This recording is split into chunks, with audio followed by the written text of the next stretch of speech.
So now we will start to understand what is optical wireless channel characteristic, and it is different from RF. For example, in RF, you have multipath feeding,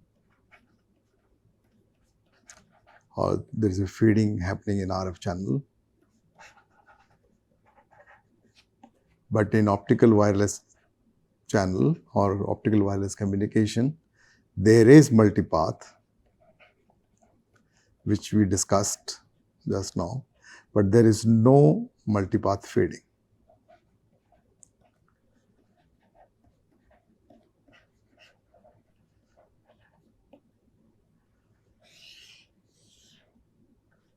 There is no multipath feeding. So, if you see in optical wireless communication channel, there is multipath. One is line of sight, and other could be non-line of sight. And they follow different paths, so they arrive at different times, so it results into multipath. But what happens, for example, in RF? If you see the frequencies of RF operation, this basically is from 800 megahertz to say 2.4 gigahertz if I am counting 2G, 3G, 4G spectrum. And though if you see the corresponding wavelength is 37.5 centimeter to 15 centimeter of this order, which is actually the size of the antenna. So what happens in RF, if there is a phase difference of pi, then those two signals will kill each other, or there will be a destructive interference, which will result into fading. So in the RF scenario, if you have a TX and RX, suppose this path and this path, which gets reflected, there is a phase difference of pi, then they will cancel out each other. So you will not get any signal at this point because of wavelength. But whereas in optical wireless, what happens? We are working at optical wavelengths, which is terahertz. And if you see the wavelength, it is of the order of nanometer.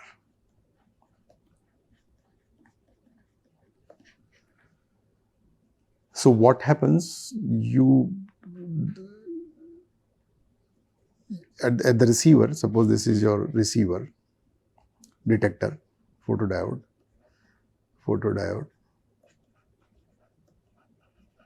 and let us see, this is a pin photodiode, and it has area of say a few centimeters square or 1 centimeter square.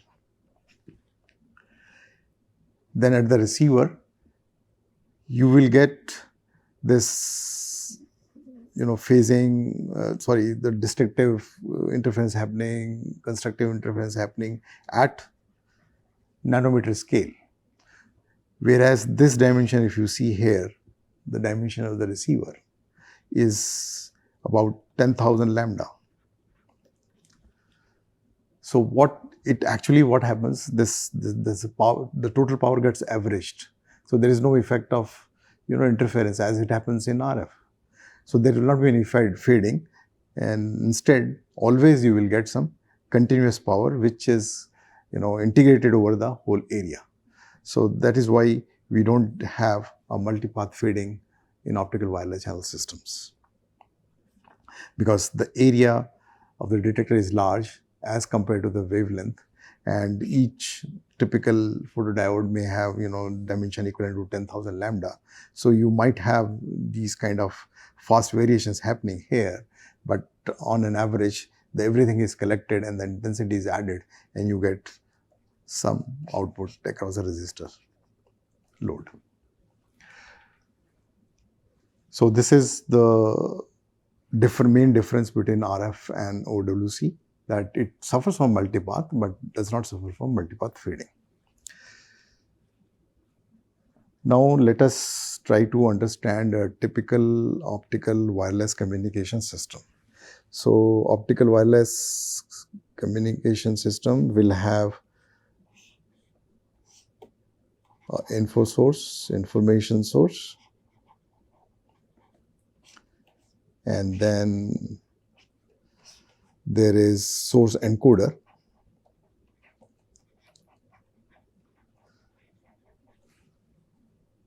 So there are many algorithms for source encoding. To name a few, JPEG is one, for example, or MPEG, or H.264, so on and so forth.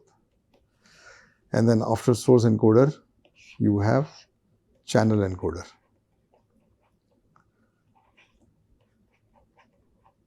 Which takes care of the error in the channel. So you can have either LDPC code, or you can have Reed-Solomon code, or turbo codes. And then you have some sort of modulator. We will discuss about this modulator little later. And then this goes to a optical source, which is either a LED or a laser.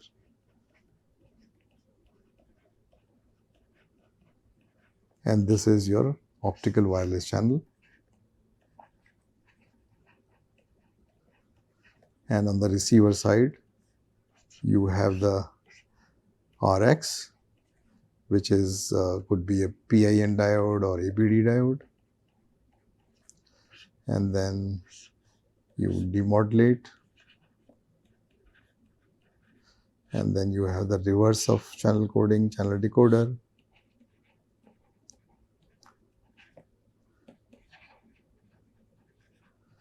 And then you have the source decoder, and then you get back your information. So this is a typical system of optical wireless. In optical wireless, because you are driving either a LED or a laser, which requires a real and positive signal. So one of the common technique which is used for modulating a laser diode or a LED diode is called as IMDD, which is intensity modulation direct detection.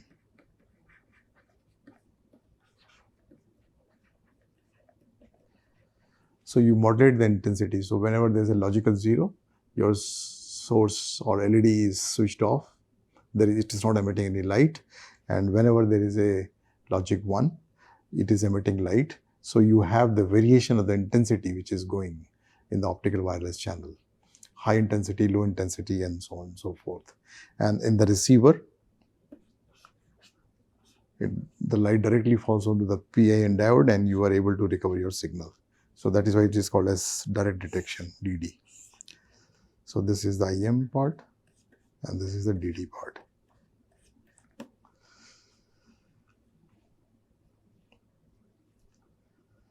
So now let us try to understand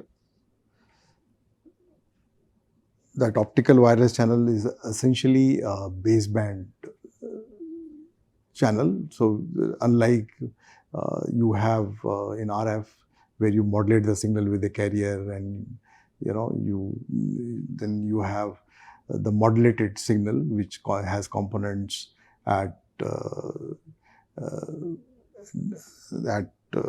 WFM, for example, FM plus FC or FM minus FC and so on and so forth. So whereas this optical wireless channel is essentially a baseband channel. So let us discuss in detail how it is a baseband channel. So just now we have seen that there is no multipath fading here. Now let us understand that optical wireless channel is actually a baseband channel, unlike the RF counterpart. So let us prove it mathematically that it's a baseband channel. So suppose you have input signal which is a real because anything which is given to a laser diode has to be a real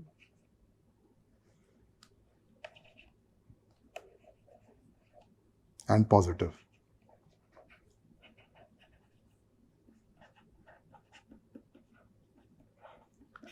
So the signal which is given is, say for example, real xt into a j omega naught t. And at the yt, at the output, this is your, for example, inside a room, this is your tx, this is your rx.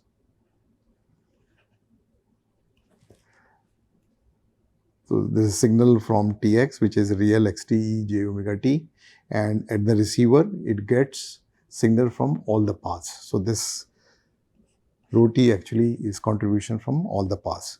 So it will be rho t, where rho is sum of all multipath. So this is the yt, the signal at the receiver.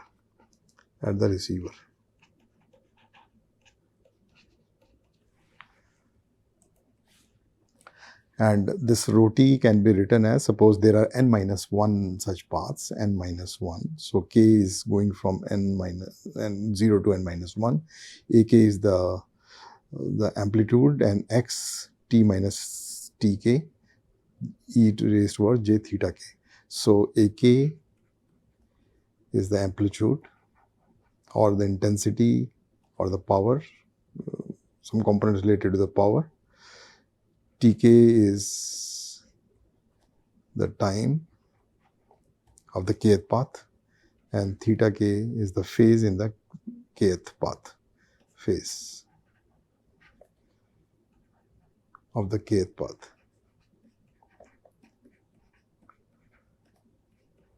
And theta k is phase of the kth path. So this is the sum of all multipaths.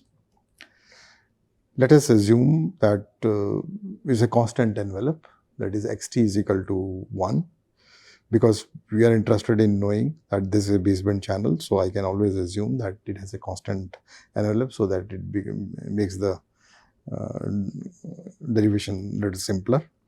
So my yt will be real value, putting in this equation the value of rho t here. So real k is equal to 0 to n minus 1 pass, and then ak is the amplitude, and then you have e raised to j omega 0 t plus theta k. So if I calculate the amplitude and the phase are given by these two expressions. So this is the phase part, and this is the amplitude part of the received signal.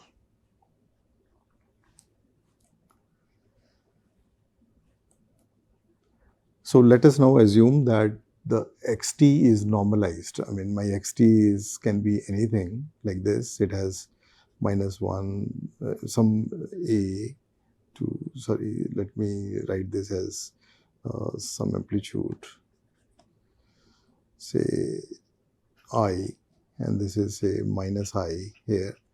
So I'm normalizing my xt so that it is between minus 1 and 1. And I'm adding DC to it. Some DC is added to this signal so that I get positive signal. So my IT, the total intensity becomes A into 1 plus mu xt, where A is the DC bias which I've added so that to make it a positive signal which can be given to a optical transmitter. And this mu is between 0 and 1. So when mu is 0, I'm considering in IM intensity modulation. So under this case, under intensity modulation, mu will be 0 when you have 0 input, and when you have high signal, mu would be 1. So this is 0 power, say, or the high power of the source. So basically I'm changing the intensity. So this mu is between 0 and 1. So my IT will total be, this is the electromagnetic field of optical radiation.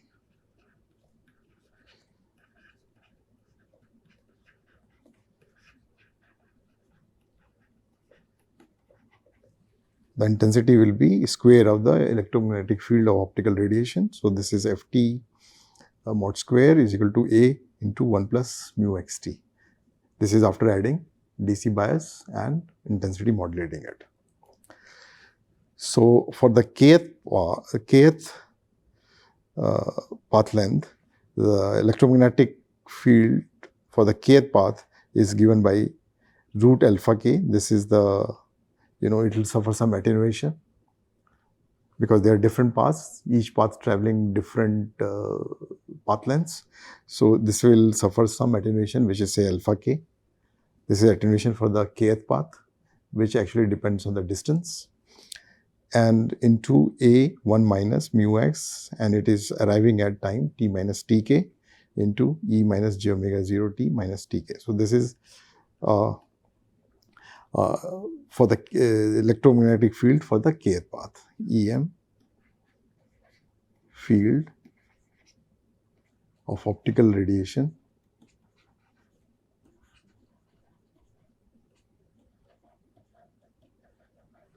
for the kth path.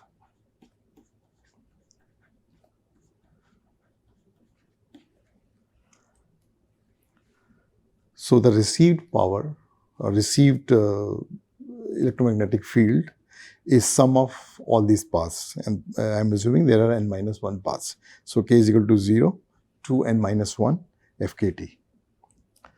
And my received intensity will be square of received electromagnetic field of optical radiation. So this is whole square, which is FRT into FR conjugate.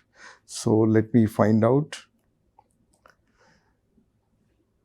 So I'll just put the value of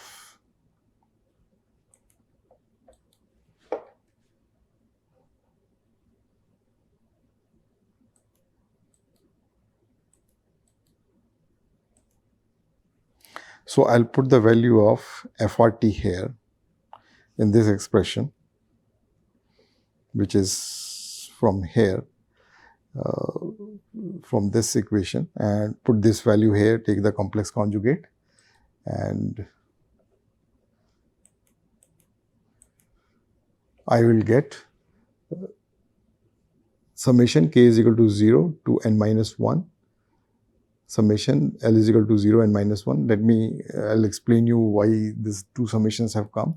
So actually, if you multiply the earlier thing to get the intensity at the receiver, then this will be given by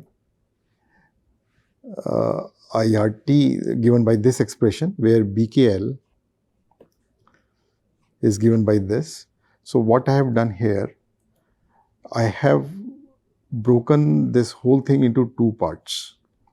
One is k is equal to L, and when k is not equal to L.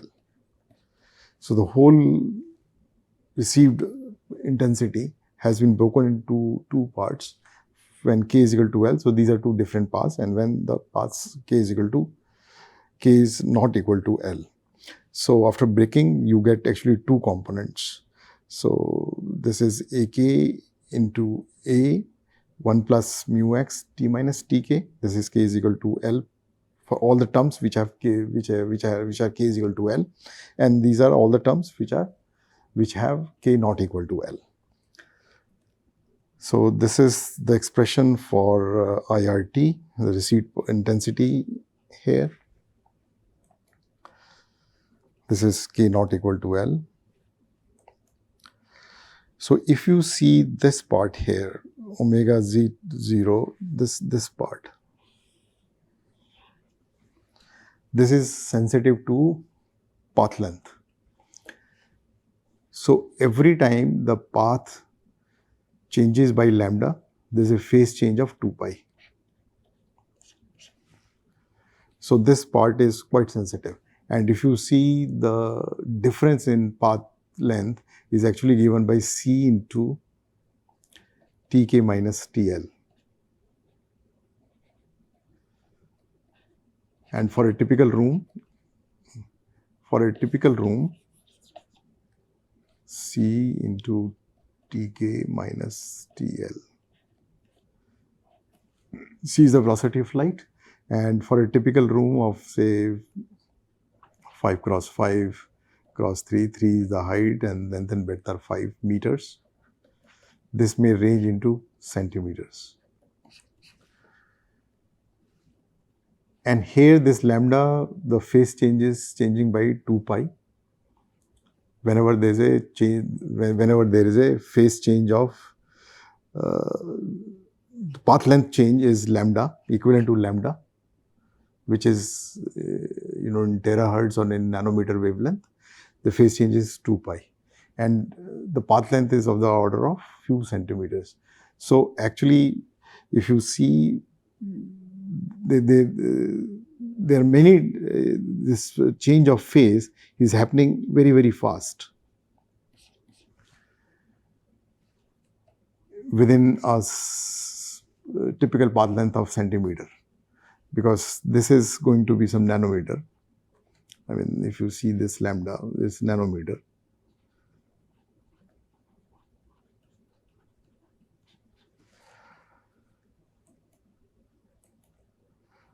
So I can always assume this theta KL, the one which I had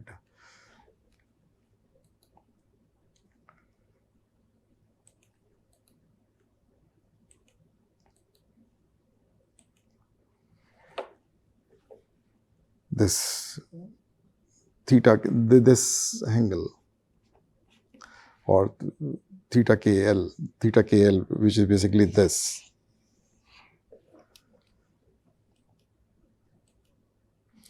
Is a random variable with uniform distribution for any kind of L, for any K and L, and it changes from 0 to 2 pi.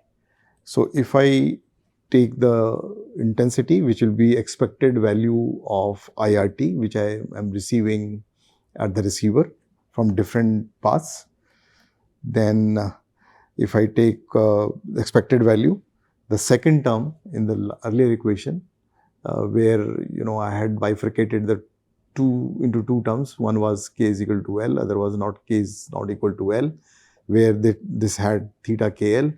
So if you take the average value of that theta KL, because it's a uniform distribution random variable, this value is going to be 0. So what you are left with, intensity at the receiver, which is given by this expression. And if this is the DC factor at the receiver, I remove the DC, and combine this alpha k and mu with some constant, say AK. So what I get at the receiver is Yt is equal to k is equal to 0 to n minus 1 into AK x t minus tk. So this is clearly a baseband signal. So the whole process, the entire process is baseband. So this is what we wanted to prove. Now let us discuss about the Lambertian radiation. So far we have discussed that there is no fading in optical wireless channel, no multipath fading, and this is, you require real and positive signal for modulation of the laser diode or the LED, and also whatever you are getting, the modulated signal is actually a baseband. The entire process is baseband. Now let us try to understand the characteristic of a laser, how, in what form the radiations are emitted from a source.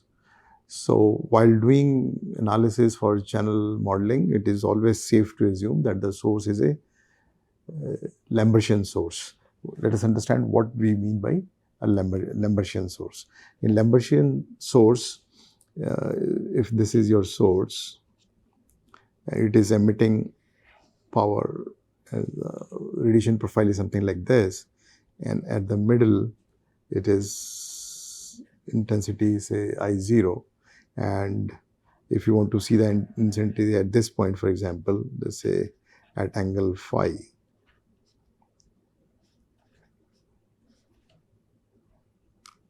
this will be given by this simple expression. I phi is equal to I0 cos phi. So such a source is called as a Lambertian source. And this source, actually you define the irradiance angle. So suppose this is your source, it is emitting in this angle, for example. So normally the manufacturers of the source or LED manufacturers, they define this half angle, which is referred as phi half, which is also called as irradiance angle.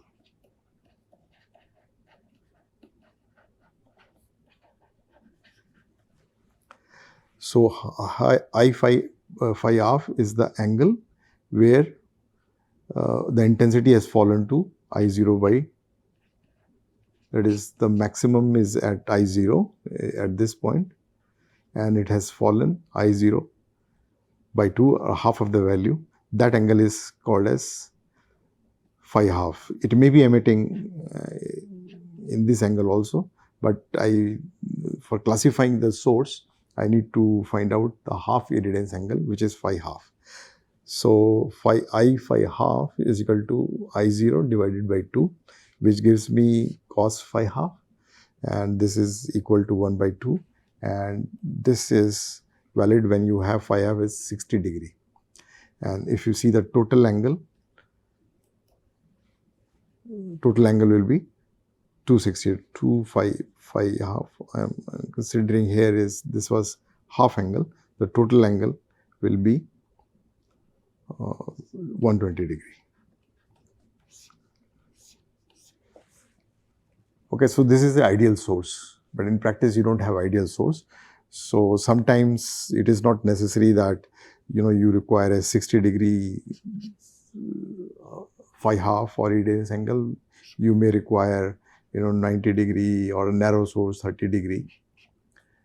For defining this, we introduce another parameter which is called as Lambertian parameter or the mode number, which M is here is Lambertian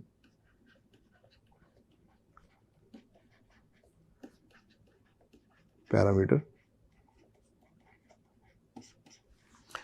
It basically tells you about the directionality of the radiation. So the radiation can be very narrow, the radiation can be in a broad angle, this is a source, it can be further broad. So this parameter defines the directionality of the source. So for example, this could be M is equal to 1, this will be some very high value of M, say 50. So source can be modeled as I phi is equal to I0 into cos raised to power m phi, where m is the Lambertian parameter.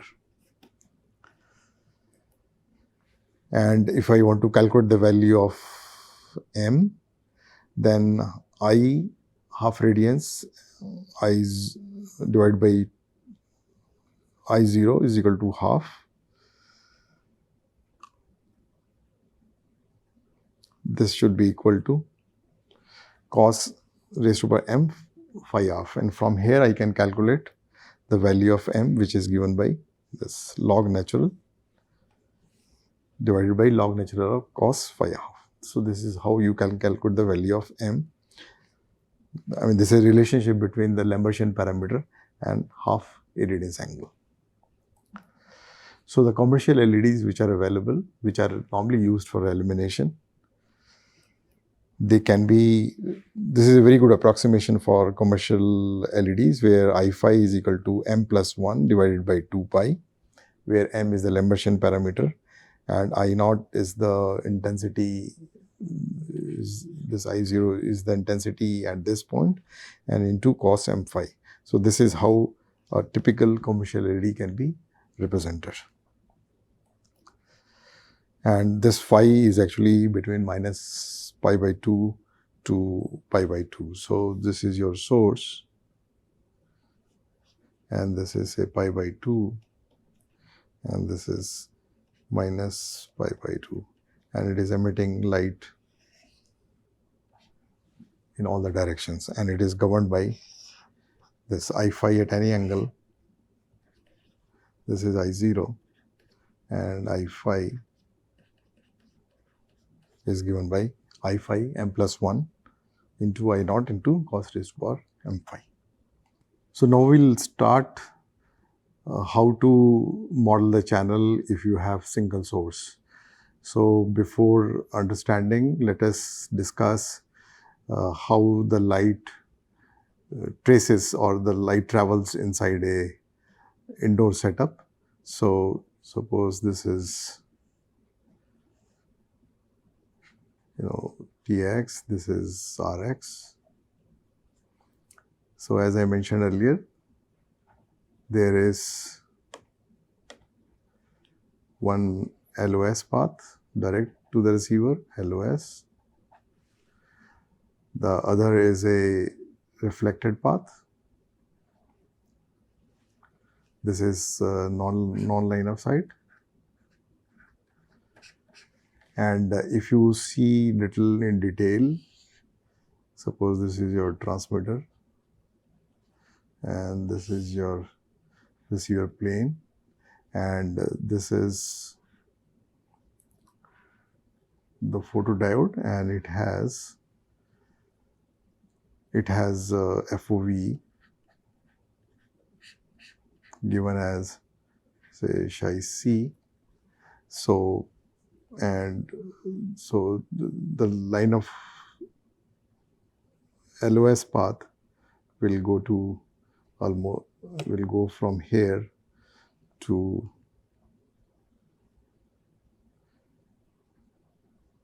here, and this, if I draw a perpendicular here, this makes an angle phi,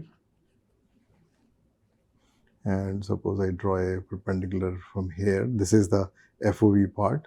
So this angle is say the maximum angle FOV psi C, and it is falling at an angle psi here, and this angle is a theta. So this is a typical when you are considering line of sight, and when you are considering first order,